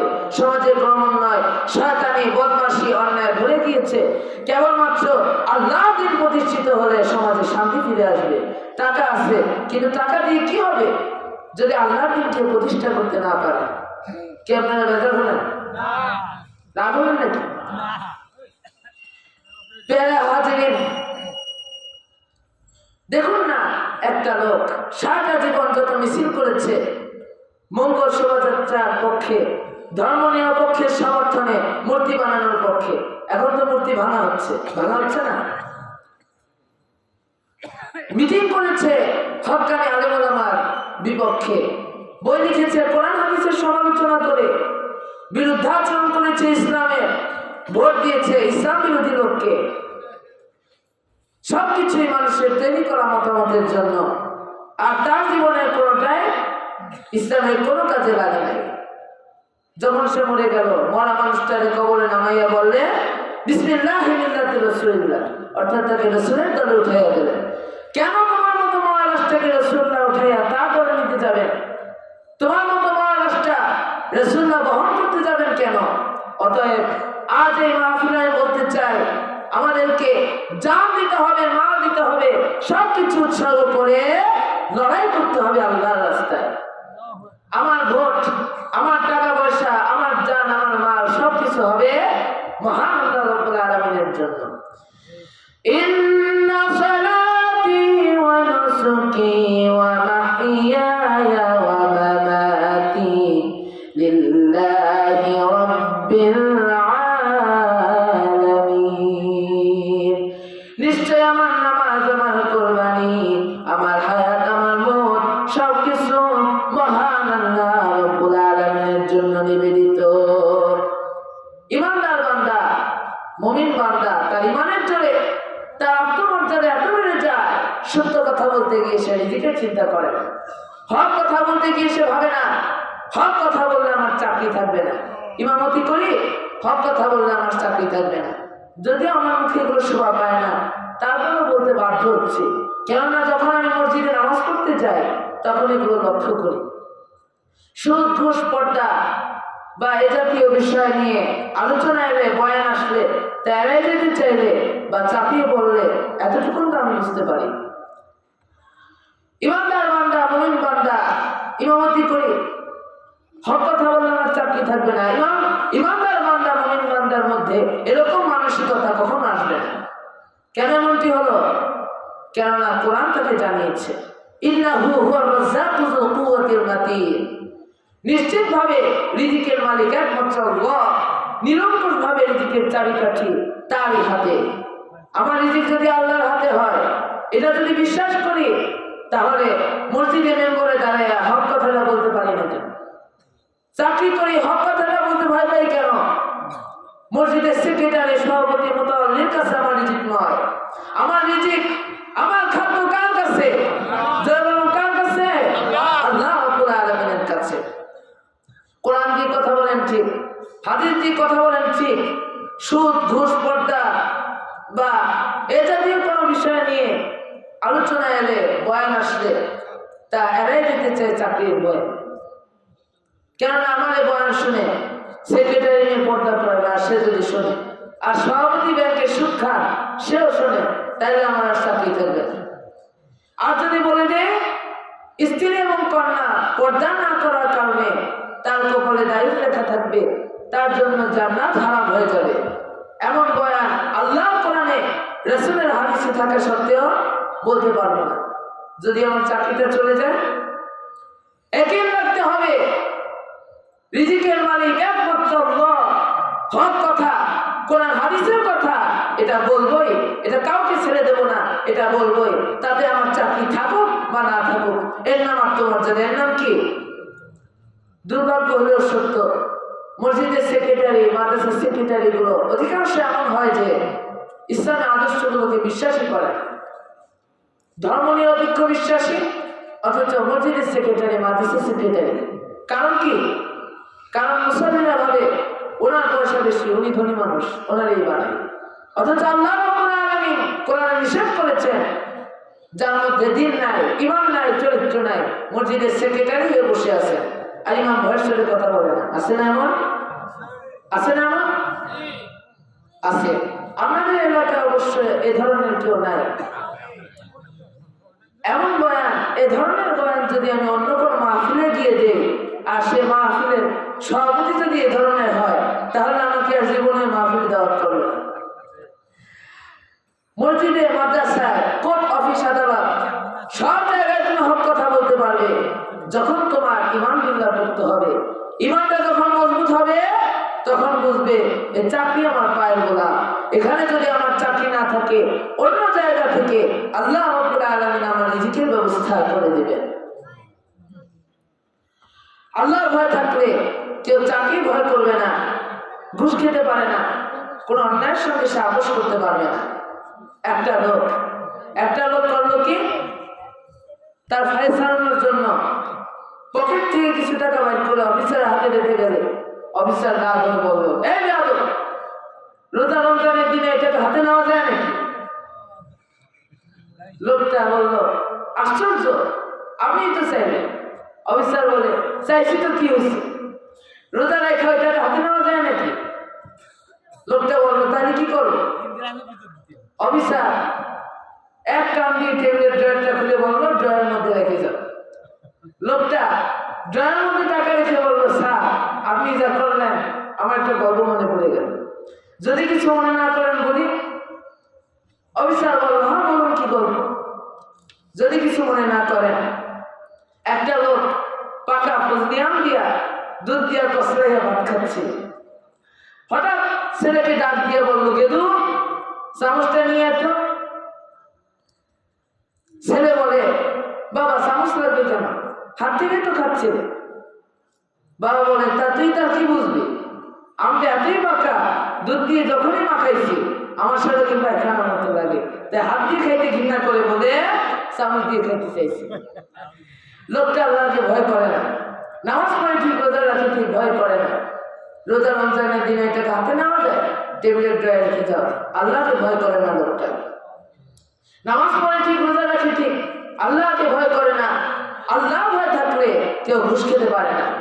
মানুষেরা ঘুষ দেয় কাজ আদায় করার জন্য, আর ঘুষ না দিলে ফাইল বা কাজটা করে দেবে না। মাসে বেতন 15,000 টাকা, ইনকাম করে 1.5 লাখ, বরকত থাকে না। মাছ, গোশ, ফল ফলাদি কিনে জন্মের খাওয়া খায়, মজা পায় না। জন্মের খাওয়া খায়, মজা পায় না। বাসায় গিয়ে দেখে মেয়েটা পেট চেপে ধরে বিছানায় শুয়ে কান্দে। বলে, কি হয়েছে? পেটে ব্যথা। বউ মাথায় হাত দিয়ে বসে রয়েছে। বলে, তোমার আবার কি হলো? জন্মের মতো মাথায় ব্যথা করতেছে। ছেলে একটা বলে, আমার বিষ দাও, বিষ খাবো, সংসারে কোনো শান্তি নেই। ডাক্তার, কবিরাজ, রোজা, হুজুর সব বাইতে খাওয়ানো হলো, এবার সব টাকা চলে যায়, শান্তি ফিরে আসে। মাসে ইনকাম করে 1.5 লাখ, খরচ হয় 2 লাখ, আর শান্তি তো থাকেই না। অতএব হারাম ইনকামে বরকত নাই। দেখেন না, কুকুর বছরে বাচ্চা দেয় কয়টা? এই কুত্তাগুলো যদি সব বাঁচে, তাহলে রাস্তায় কুত্তার যারা হাঁটতে পারবেন? অতএব হারামে বরকত নাই। আর গরু, গাভী বছরে বাচ্চা দেয় কয়টা? বছরে একটা বাচ্চা দেয়। আর মুসলমানেরা তো জন্মের খাওয়া খায়, তারপরে আল্লাহ রাব্বুল ইজ্জত গরু বাড়ায় দিচ্ছেন, কোনো কমতি দেখা যাচ্ছে? এটাই হলো হালালের বরকত। আপনি ঘুষ নিয়েছেন, যে ব্যক্তি আপনাকে টাকা দিল, সে তার কষ্টের টাকা দিতে, কষ্টের হাসি এসে কাজটা আদায় করার জন্য দিল। বাড়ি ফেরার সময় লোকটা আকাশের দিকে তাকায় বলে, আল্লাহ আমার এতগুলো টাকা দিল, ওরে কলেরা ক্যান্সার দিয়ে পুষ্টি সাফ করে দাও, এই বদদোয়া করে, এই বদদোয়া করে। শুয়োরের মাংস খাওয়া যেমন হারাম, তেমনি ঘুষও হারাম। আপনি ঘুষ খেলেন না যেন পায়খানার গু খেলেন, শুধু হারাম, ঘুষও হারাম। প্যারা হাজির, আল্লাহকে ভয় করুন। যারা আল্লাহকে ভয় করে না, আল্লাহর দেওয়া বিধান মেনে চলে না, আল্লাহর দেওয়া বিধান মেনে চলে না, বরং বিরোধিতা করে, তাদের অবস্থা যুগ যুগ ধরে আমরা দেখে আসছি এবং প্রমাণ পাচ্ছি। আল্লাহ দেখালেন শতাব্দীর পর শতাব্দী ধরে আল্লাহ ফিরআউনকে সুটকি বানায় রাখলেন। তুমি আমার বান্দাদের উপর অত্যাচার নির্যাতন করেছ, আমার পয়গম্বরকে কষ্ট দিয়েছ, নিজের মন করা মতামত দিয়ে রাষ্ট্র পরিচালনা করেছ। আজ আমি তোমাকে শুধু মারবই না, তোমার শরীর আমি বাঁচায় রাখবো। তোমার শরীর পানিতেও বলবে না, মাছেও খাবে না, মাটির সঙ্গেও মিশে যাবে না, এমনকি স্থলভাগের কোনো প্রাণী তোমায় খাওয়া তো দূরের কথা স্পর্শ করবে না। যাতে করে এই পৃথিবীতে যত মানুষ এসেছে এবং আসবে, তারা যেন বুঝতে পারে তোমার মতো ফেরাউন যদি কেউ হতে চায়, আল্লাহ রাব্বুল আলামিন চাইলে তাকে এরকম সুটকি বানায় রাখতে পারবে। আল্লাহ ফেরাউনকে মারলেন চুবাইয়া। আর নমরুদ ইব্রাহিম আলাইহিস সালামকে তার আগুনের কুণ্ডলীর ভিতর ফেলে দিল। হযরত ইব্রাহিম আলাইহিস সালামকে আগুনের মধ্যে ফেলে দেওয়া হচ্ছে যখন, জিবরাইল আলাইহিস সালাম বললেন, ইব্রাহিম আমার কাছে সাহায্য চাও, আগুন থেকে বাঁচায় দে। ইব্রাহিম আলাইহিস সালাম বললেন, আমি তোমার কাছে কেন সাহায্য চাইব? আমি তোমার কাছে কেন সাহায্য চাইব? আমি যে প্রভুর ইবাদত করি, আমি আগুনে পড়লে সে আল্লাহ যদি খুশি হন, আমি আল্লাহকে খুশি করার জন্য হাজার বার করতে রাজি আছি। তোমার কাছে কেন সাহায্য চাইব? আমি তো কোন অন্ধ আল্লাহর ইবাদত করি না, তিনি আমার জন্য যথেষ্ট। আল্লাহ রাব্বুল আলামিন আগুনকে অর্ডার করলেন, কুলনা ইয়া নারু কুনি বারদান ওয়া সালামান আলা ইব্রাহিম। হে আগুন, আমার ইব্রাহিমের জন্য শান্তি দাও, ঠান্ডা হয়ে যা। বিশ্বকবি আল্লামা ইকবাল বলেন, আজ भी हो जो इब्राहिम कायमा पैदा, आज भी हो जो इब्राहिम कायमा पैदा, आग कर से सकती है एक अंदाज़े गुलस्ता पैदा। ইব্রাহিমের ইমান পয়দা আজও কোথাও বিদ্যমান, করতে পারে অগ্নি, করতে খুব সহজ গুলিস্তান। ইব্রাহিম আলাইহিস সালামের মতো ইমান যদি এখনো কারো মধ্যে জাগ্রত হয় আর তাকে যদি আগুনে ফেলে দেওয়া হয়, তাহলে সে আল্লাহ আজও আছেন, আছে না নাই? আছে না নাই? সবাই জোরে জোরে বলেন, আল্লাহু লা ইলাহা ইল্লা হুয়াল হাইয়ুল কাইয়্যুম। তিনি সদা জাগ্রত, তিনি চিরঞ্জীব, তিনি মহাশক্তিধর। সবাই জিকির করেন, লা ইলাহা ইল্লাল্লাহ, লা ইলাহা ইল্লাল্লাহ, লা ইলাহা ইল্লাল্লাহ, লা ইলাহা ইল্লাল্লাহ মুহাম্মাদুর রাসূলুল্লাহ সাল্লাল্লাহু আলাইহি ওয়াসাল্লাম। নমরুদের আগুন কি ইব্রাহিম আলাইহিস সালামকে মারতে পেরেছিল? বরং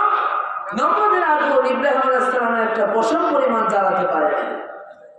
আল্লাহ রাব্বুল আলামিন নমরুদকে মারলেন জুতা পিটা করে, ফেরাউনকে মারলেন চুবাইয়া, আর নমরুদকে মারলেন জুতা পিটা করে। এভাবে নমরুদ আর ফেরাউনের উত্তরসূরিরা এসে ইসলামের সঙ্গে বিরোধিতা করে। এখন নবীকে মহব্বত করে দুরূদ শরীফ নেওয়া ফেতনা শুরু হয়েছে। একদল বলছে দুরূদে ইব্রাহিম উত্তম, এছাড়া অন্য কোনো দুরূদ পড়া যাবে না। কোরআন হাদিস খুলে দেখেন 73 থেকে 77 সিস্টেমে দুরূদ রয়েছে।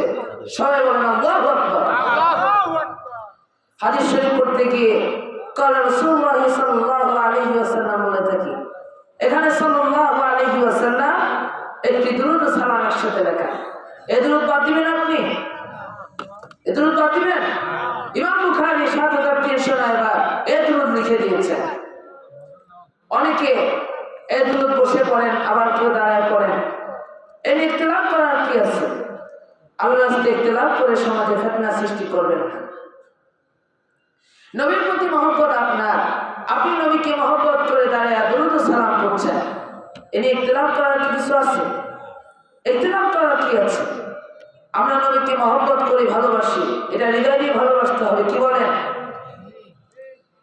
এই যে গত পরশুদিন 21শে ফেব্রুয়ারি গেল, গত পরশুদিন গেল না, 21শে ফেব্রুয়ারি গেল। 21শে ফেব্রুয়ারিতে রফিক শফিক সালাম বরকতের সামনে শহীদ মিনারের সামনে দাঁড়ায় সালাম জানাই। সালাম সালাম হাজার সালাম, এতে কোনো আপত্তি নেই, অসুবিধা নেই। তারা ভাষা আন্দোলনে ভাষা নিয়ে জীবন দিলেন, তাদেরকে সালাম জানাই, সালাম সালাম লাখো সালাম, ফুল দিয়ে সালাম জানাই, এতে কোনো আপত্তি নেই, অসুবিধা নাই। আর যে নবী ইমানটা দিয়ে গেলেন, সারাটা জীবন উম্মতি উম্মতি বলে কাঁদলেন, এখনো রোজায় বসে উম্মতি উম্মতি বলে কাঁদছেন, এবং যা সাফায়াত পৃথিবীকে জান্নাতে যাওয়া সম্ভব নয়, এবং হাসরের ময়দানে হাউজে কাউসারের পানি নিয়ে দাঁড়ায় থাকবেন, তার ব্যাপারে এত রেস্ট্রিকশন কেন? তার জন্য অন্য কোনো দুরূদ পড়া যাবে না, দুরূদে ইব্রাহিম পৃথিবীকে কেন এত ফতোয়াবাজি করেন? আল্লাহ আস্তে ফতোয়াবাজি করবেন না। আপনারা যদি বলেন এই যে বাবা, এই যে মিলাদ পড়ো, কিয়াম করো, দুরূদ শরীফ পড়ো, দাঁড়ায় সালাম দাও, এটা কোরআনে কি কোথাও আছে নাকি? হাদিসে কোথায় আছে? কারা এতে সর্বপ্রথম অংশগ্রহণ করেছে? এখন ঈদ মারলে তো বাক্যে দেখাইতে। আচ্ছা, টঙ্গী ইজতেমার যে তাবলীগ জামাত রয়েছে, এর বয়স তো 100 থেকে 104 বছর হয়েছে। ইলিয়াস সাহেবের বয়স তো 100 থেকে 104 বছর হয়েছে। ইলিয়াস সাহেবের তাবলীগ জামাত থেকে তো অনেক মানুষ হেদায়েত পাচ্ছে, এতে কোনো আপত্তি নেই, ক্ষতি নেই, অসুবিধা নাই। আচ্ছা, টঙ্গীর ইজতেমা যে মুনাজাত করে, এটা কোরআনে কোথায় আছে? হাদিসে কোথায় আছে? কারা এতে সর্বপ্রথম অংশগ্রহণ করেছে? আখিরে মোনাজাত সর্বপ্রথম কে করেছে? আপনার কাছে জিজ্ঞেস করা হলে আপনার ফতোয়া দেওয়ার জায়গা থাকবে না। এজন্য অন্যের কাছে ফতোয়া জিজ্ঞেস করার আগে নিজের দিকটা একটু তাকায় দেখেন। কথায় আছে না, নিজেরটা বাইনা মরিস পরটা টাইনা বেরিস। নিজের বেলায় 16 আনা, অন্যের বেলায় 0 বা কানা করি। নিজের বেলায় যেন 16 আনা না হয়, মনে রাখবেন, লক্ষ্য রাখবেন। আগের যুগের মুহতারামগণ, ওলামায়ে দেওবন্দগণ এ নিয়ে দ্বন্দ্ব করেন নাই, বিবাদ করেন নাই। দেওবন্দের মুরব্বী হাজী ইমদাদুল্লাহ মহাজির মুক্তি রহমতুল্লাহ আলাইহ ফয়সালা হাতে মাসালা 70 পৃষ্ঠায় বলেন, मैं अपने घर में मिलाद पढ़ता हूँ और क़याम करता हूँ, इसके मुझे खुशी मिलती है और आनंद अनुभव होता है। আমি আমার বাসায় মিলাদ পড়ি, কিয়াম করি, মহব্বতে হার হয়ে নবীজিকে দাঁড়ায় সালাম জানাই, এতে আমি মজা পাই, আনন্দ পাই। মুরব্বীগণ মজা পেয়েছেন, এরা এ নিয়ে দ্বন্দ্ব বিবাদ করেন নাই। চরমনের বিষয়ে বলেছেন, বাবারা এগুলা নিয়ে দ্বন্দ্ব করো না, কারো যদি করতে ইচ্ছা না করে করো না, যারা করছেন তাদের করতে দাও। আমরা গোয়ালে খাদরবারে সাসিনা সিলসিলা, ফুরফুরা সিলসিলা, আমরা নবীকে মহব্বত করে দাঁড়ায় দুরূদ ও সালাম জানাই। আমাদের ভালো লাগে বলে আমরা এটা করি, আমরা এটা ফরজ সুন্নাত জানি না, আমরা এটাকে মুস্তাহাসান জানি। আমাদের এটা ভালো লাগে বলে আমরা এটা করি। জাতীয় পতাকার ভেতরে লাল, উপরে কি সবুজ। আর জাতীয় ফলের নাম কি? কাঁঠাল। কাঁঠালের ভেতরে হলুদ, উপরে সবুজ। জাতীয় পতাকার সঙ্গে মেলে না। জাতীয় ফল হওয়া উচিত ছিল তরমুজ। তরমুজের ভেতরে লাল, উপরে সবুজ। এই জাতীয় পতাকার সম্মানে দাঁড়ায়। আবার বড় কোনো রাষ্ট্রপতি, প্রধানমন্ত্রী, এমপি, চেয়ারম্যান, অন্তর্বর্তীকালীন সরকারের কোনো উপদেষ্টা, সমন্বয়ক তাদের সম্মানে দাঁড়ায় যায়। আমার সোনার বাংলা, আমি তোমার ভালোবাসি। সোনার বাংলার ভালোবাসায় যদি দাঁড়ানো যায়, নবীকে মহব্বত করে একটু দাঁড়াইয়া সালাম দিলে কেন একটু ফুতুয়াবাজি করে? আল্লাহ রাস্তায় ফুতুয়াবাজি করে সমাজে আর ফেতনা সৃষ্টি করবেন না। হ্যাঁ, আপনি করেন না, আপনার দলিল চাই, অসুবিধা নাই। যার যার কবর তার তার হিসাব। আপনার দলিলে আপনি কবরে যাবেন, যার যার কবর তার তার হিসাব। কিন্তু আমরা যারা মহব্বত করে দাঁড়ায় দুরূদ সালাম করি, আমাদেরকে বেদায়েতের ট্যাগ লাগায় দিচ্ছেন। আল্লাহ রাস্তায় বেদায়েতের ট্যাগ লাগায় দেবেন না। হযরত মাওলানা শামসুল হক ফরিদপুরি রহমাতুল্লাহ আলাইহি তার তাসাউফ কিতাবের 33 পৃষ্ঠায় মিলাদ নিয়ে বলেছেন। বাকি রইল কিয়ামের কথা। কিয়াম কে বেদাত বলা যায় না। আমরা গোয়ারে খাদার গোয়ারে সারসিনা সিলসিলা, সারসিনা আমাদের মাথা, সারসিনাকে মহব্বত করে ভালোবাসি। আজ 150 বছর ধরে, আজ 151 বছর ধরে, 50-51 বছর ধরে সিলসিলা একনিষ্ঠভাবে নবীর সুন্নাত তরিকায় দাঁড়িয়ে রয়েছে। এবং যতদিন পর্যন্ত এ দরবার নবীর সুন্নাত তরিকায় দাঁড়ায় থাকবে, ততদিন পর্যন্ত এই দরবারকে মহব্বত করব এবং এই দরবারের সঙ্গে থাকবো ইনশাআল্লাহ। আমরা নবীকে সালাম জানাই। আপনারা যদি কেউ না দেন, অসুবিধা নাই। আসুন আমরা নবীজিকে মহব্বত করে একটু দাঁড়ায় সালাম জানাই।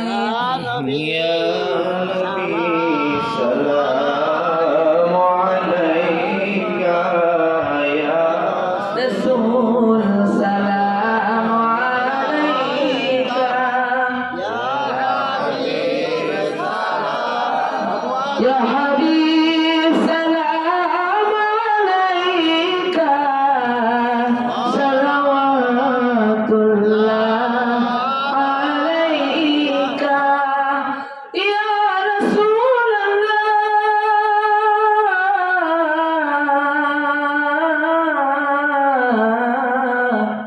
سيدي ويا حبيب الله নবী গো তুমি যে ঘুমাও না রাতে, দেখা দাও আশিকদের সাথে, ডেকে নাও রওজার কিনারে, দুরূদ সালাম ভেজিতে আবি সালাম আলাইকা ইয়া রাসূল সালাম আলাইকা ইয়া হাবিব সালাম আলাইকা সালাওয়াতুল্লাহ ইয়া রাসূলুল্লাহ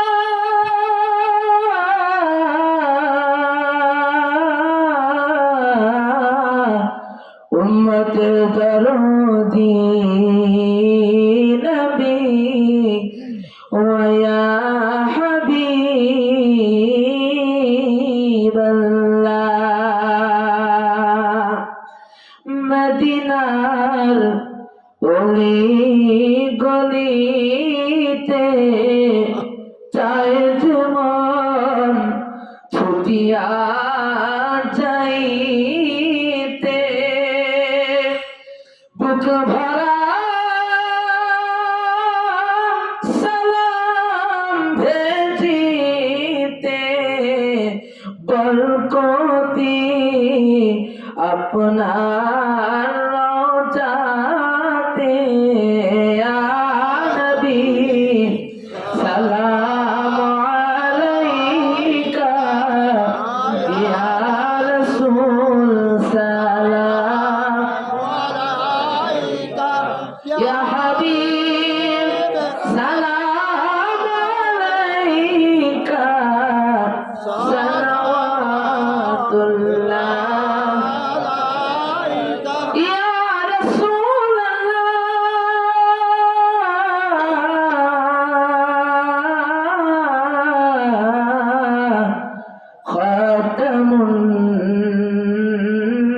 العالمين ويا حبيب الله তোমার ওই নাম শুনিলাম এই চোখে দেখলাম না এই সুর যদি শুনে থাকো একবার দেখা দাও না ইয়া নবী সালাম আলাইকা ইয়া রাসূল সালাম আলাইকা ইয়া হাবিব সালাম আলাইকা সালাওয়াতুল্লাহ আলাইকা بلغ العلا بكماله كشف الدجى بجماله حسنت جميع خصاله صلوا عليه وآله بلغ العلا بكماله كشف الدجى بجماله حسنت جميع خصاله صلوا عليه وآله الصلاة والسلام عليك يا رسول الله الصلاة والسلام عليك يا حبيب الله الصلاة والسلام عليك يا شافع المسلمين الصلاة والسلام عليك يا رحمة للعالمين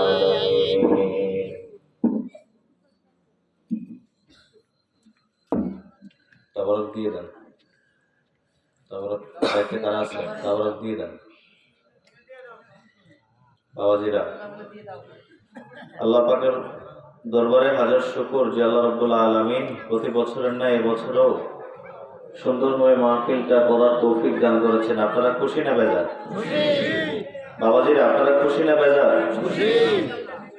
মন থেকে বলছেন? এই মাহফিলের বয়স কত বছর? 46 বছর। 46 বছর।